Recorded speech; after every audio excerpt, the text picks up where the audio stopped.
আমি হলাম রাক্ষসী রানী চন্দ্রমল্লিকা। এই অচিনপুর রাজ্য এখন থেকে আমার, শুধুই আমার। রানীমা, রাজকুমার রুদ্রপ্রতাপ আপনার অনুমতি ছাড়াই একজন মানব কন্যাকে বিয়ে করে এনেছে। চন্দ্রমল্লিকা, তোর জীবনে ঘোর অন্ধকার ঘনিয়ে আসছে। আমার বংশধরই আমার ধ্বংসের কারণ হবে। সত্যি? তুমি সত্যি বলছো মালতী? আমি বাবা হতে যাচ্ছি। ওই সন্তানকে কোনোভাবেই এই পৃথিবীতে আনা যাবে না। এই তো, এই দুধের মধ্যে সাধু বাবার দেওয়া বিষাক্ত পানীয়টা মিশিয়ে দিয়েছি।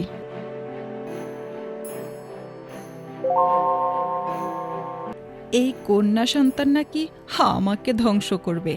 আমাকে ধ্বংস করার আগেই আমি ওকে ধ্বংস করে দেব। কুসুম, যা, এই বাচ্চাটাকে নিয়ে গিয়ে পাহাড় থেকে ফেলে দে। মূর্খ, মূর্খ তোরা! বিধির লিখন কেউ কি খণ্ডাতে পারে?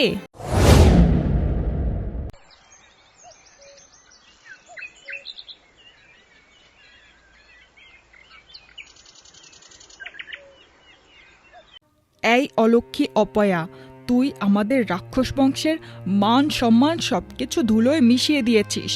রাক্ষস বংশের পুত্রবধূ হয়ে শেষে কিনা ইঁদুর ছানা জন্ম দিয়েছিস। যা, এক্ষুনি এই মহল থেকে বের হয়ে যা।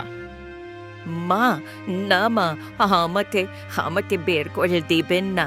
আপনার হয়তো কোথাও ভুল হচ্ছে। আমি নিজে আমার সন্তানের কান্নার আওয়াজ শুনেছি। আমি অচেতন অবস্থায় থাকলেও আমি আমার সন্তানের কান্নার আওয়াজ শুনেছি। বিশ্বাস করুন মা। তুই কি বলতে চাস? আমরা সবাই ভুল দেখেছি?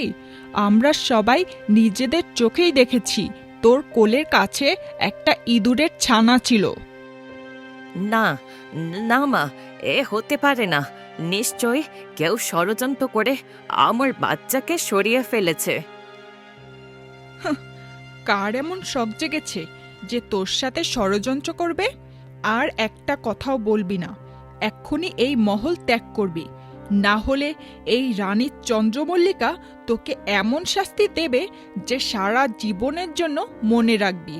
যা, এক্ষুনি এই মহল থেকে বের হয়ে যা। ঠিক আছে মা, আমি এখান থেকে চলে যাচ্ছি। কিন্তু যাওয়ার আগে আমি আমার স্বামীর সাথে একবার দেখা করতে চাই। কি, স্বামীর সাথে কথা বলবি?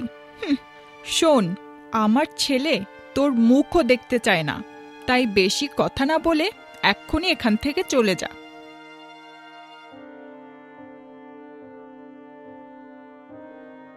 মালতী বুক ভরা কষ্ট নিয়ে মহল থেকে চলে গেল।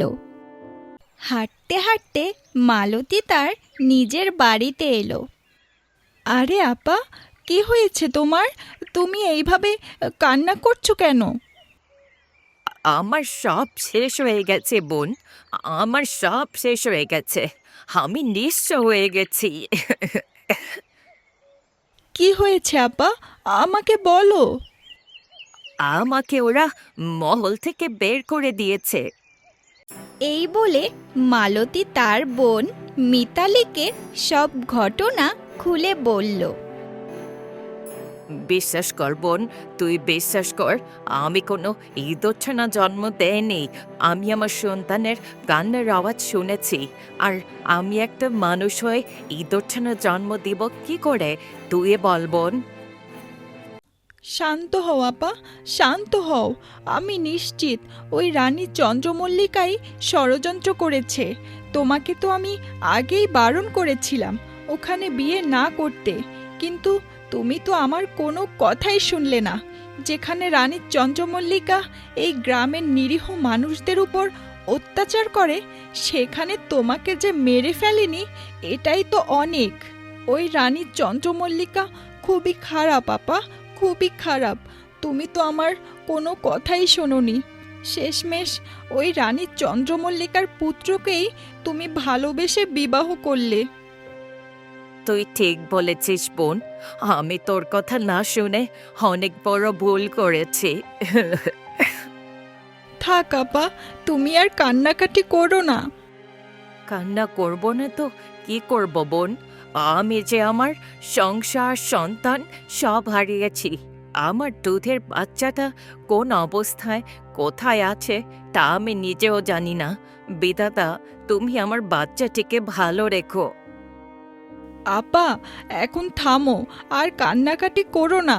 তোমার কপালে যদি কোনোদিন সুখ লেখা থাকে, তাহলে তুমি তোমার সন্তান, সংসার সব ফিরে পাবে। তোমার নারী ছেঁড়া ধন একদিন ঠিক তোমার কাছে ফিরে আসবে। এখন চলো আপা, ঘরে চলো।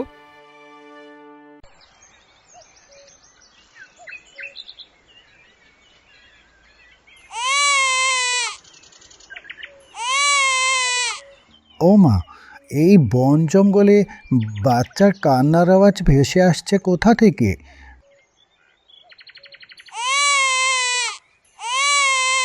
এই তো, এখনো তো কান্না করছে। দেখি তো চারপাশটা ভালো করে।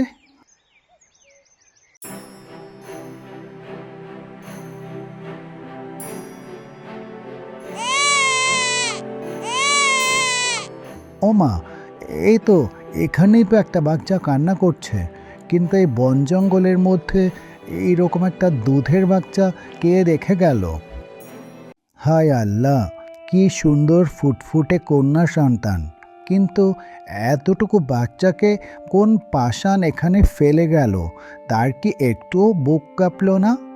একটা সন্তানের জন্য কত কাল ধরে আমি আর আমার গিন্নি অপেক্ষা করছি, আর এই দিকে মানুষ সন্তান পেয়েও তা ফেলে দিল। হায় বিধাতা, এ কি তোমার পরীক্ষা?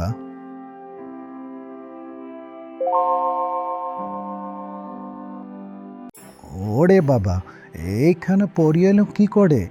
আমি ভুল দেখছি না তো? হ্যাঁ, আমি একটা পরী, তুমি ঠিকই দেখছো। আর তোমার কোলের ওই বাচ্চাটিকে আমি ওখানে রেখেছিলাম। আসলে অনেকক্ষণ যাবৎ ধরে আমি একটা সৎ ব্যক্তির অপেক্ষায় ছিলাম, যে এই বাচ্চাটিকে লালন পালন করতে পারবে। অবশেষে আমি পেয়ে গেলাম। তুমি এসব কি বলছো পরি? তোমার বাচ্চাকে তো তুমিই লালন পালন করতে পারো, তাহলে আমি কেন করব? তুমি ভুল ভাবছো হারুন, এইটা আমার সন্তান না, আর ও কোনো সাধারণ কন্যাও না। ও হলো অচিনপুর রাজ্যের একমাত্র রাজকন্যা। তা তো বুঝলাম নীলপরি, কিন্তু অচিনপুর রাজ্যের রাজকন্যা এখানে কি করছে? আর আমি বা কেন ওকে লালন পালন করব? দাঁড়াও, তোমাকে আমি সব কিছু খুলে বলছি, তাহলেই তুমি বুঝতে পারবে। এই বলে নীলপরি হারুনকে সব ঘটনা খুলে বলল। সব তো বুঝলাম নীলপরি, কিন্তু এই কন্যাকে আমরা লালন পালন করলে বা আমাদের বাড়িতে নিয়ে গেলে আমাদের কোনো ক্ষতি হবে না তো? ও নিয়ে তুমি চিন্তা করো না হারুন, তোমার ক্ষতি কেউ করবে না। আর কে বা করবে তোমার ক্ষতি? অচিনপুর রাজ্যের ওই রাক্ষসী রানী চন্দ্রমল্লিকা তো জানেই না যে এই বাচ্চা এখনো বেঁচে আছে। তাই তুমি নিশ্চিন্তে এই সন্তানকে তোমার নিজের মেয়ের মতো লালন পালন করবে। কি যে করি! কত কাল ধরে একটা সন্তানের জন্য আমি আর আমার বউ হাহাকার করেছি, আর এখন সামনে এমন একটা ফুটফুটে সন্তানকে ফিরিয়ে দেব কি করে? কি হলো হারুন, তুমি চুপ করে আছো কেন? তুমি কি পারবে এই বাচ্চাটিকে তোমার সাথে করে নিয়ে যেতে, আর ওকে মায়া মমতা দিয়ে লালন পালন করতে? হ্যাঁ নীলপরি, আমি পারবো। আমি ওকে আমার সাথে করে নিয়ে যাব, আমার বাড়িতে আমার নিজের মেয়ের মতো করে বড় করব। আর তাছাড়া ওকে নিয়ে গেলে আমার বউও অনেক খুশি হবে। ঠিক আছে, তাহলে এখন থেকে ওর সব দায়িত্ব তোমার। তুমি ওকে লালন পালন করে বড় করবে, আর ও যখন প্রাপ্তবয়স্ক হবে তখন ওকে সব কিছু খুলে বলবে। ওর জীবনের প্রধান লক্ষ্যই হলো চন্দ্রমল্লিকাকে ধ্বংস করে অচিনপুর রাজ্যকে রক্ষা করা। যাও, ওকে নিয়ে যাও।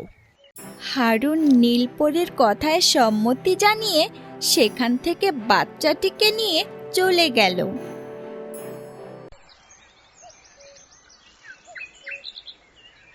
এ কি, আপনার কোলে বাচ্চা? এই বাচ্চাকে আপনি কোথায় পেয়েছেন? আমাদের কোনো সন্তান হয় না বলে কি শেষমেশ চুরি করেছেন? না, কবিতাকে কিছুতেই এই বাচ্চাটার বিষয়ে জানানো যাবে না, তাহলে ও ভয় পেয়ে এই বাচ্চাটিকে হয়তোবা রাখতে চাইবে না। কি হলো, আপনি চুপ করে আছেন কেন? বলুন, এই বাচ্চাটিকে আপনি কোথায় পেয়েছেন? চুরি করে এনেছেন নাকি? দূর, কি যে বলো গিন্নি, চুরি করতে যাব কেন? চুরি করিনি গো, চুরি করিনি। আমাদের সন্তান নেই তো, তাই বিধাতা এই সন্তানটিকে আমাদের জন্যই পাঠিয়েছে।